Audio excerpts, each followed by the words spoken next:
மாதுளைப்பழம் அப்படிங்கிறது ரொம்ப ஒரு நல்ல நியூட்ரிஷன் உள்ள ஒரு பழம். இந்த பழம் யாருக்கெல்லாம் நல்லது அப்படின்னா நார்மலாக எல்லோருக்கும் நல்லது. முக்கியமாக சர்க்கரை நோய் இருக்கிறவங்க இந்த மாதுளைப்பழம் ஜூஸ் எடுத்துக்கிட்டாங்க அப்படின்னா அவங்களோட கொலஸ்ட்ரால் லெவலை ரொம்ப கம்மியாக்கும்.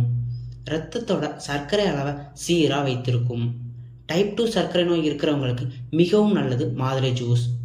மாதுளை ஜூஸ் குடிக்கிறது மூலமாக தலைமுடி ரொம்பவே அடர்த்தியாகவும் ஆரோக்கியமாகவும் இருக்கும். அதனால் முடி உதிர்தல் பிரச்சனை இருக்கிறவங்க, முடி வளரணும்னு நினைக்கிறவங்க டெய்லி வெறும் வயிற்றில் மாதுளை ஜூஸ் குடித்து வர மிகவும் நல்லது. இதயத்திற்கு மாதுளை ஜூஸ் ரொம்ப ரொம்ப ஆரோக்கியமானது. இதய நோய் எல்லாத்துக்குமே மிகவும் நல்லது மாதுளை ஜூஸ். அது மட்டும் இல்லாமல் இரத்த அழுத்தத்தையும் குறைக்கும்.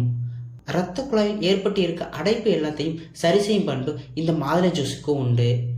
இரும்பு சத்து மாதுளை பழத்தில் அதிகமாக இருக்கிறதுனால நம் உடம்புக்கு விட்டமின் சி அதிகமாக கிடைக்கும். வறட்டு இருமல் இருக்கிறவங்க மாதுளைப்பழச்சாறுடன் இஞ்சி சாறையும் கலந்து குடித்து வர வறட்டு இருமல் குணமாகும். பெண்களுக்கு ஏற்படக்கூடிய மாதவிடாயில் ஏதேனும் பிரச்சனை இருந்தால் தொடர்ந்து 40 நாள் காலை வெறும் வயிற்றில் மாதுளை ஜூஸ் குடித்து வர சரியாகும். மேலும் ஞாபக சக்தியை அதிகரிக்க தினமும் காலை வெறும் வயிற்றில் மாதுளை ஜூஸ் குடித்து வருவது ஞாபக சக்தியை அதிகரிக்கும். இந்த மாதிரி பல நன்மைகள் இந்த மாதுளை பழத்தில் இருக்கு. இதை ட்ரை பண்ணி பாருங்க, உங்களுக்கு ஒரு நல்ல ரிசல்ட் கிடைக்கும்.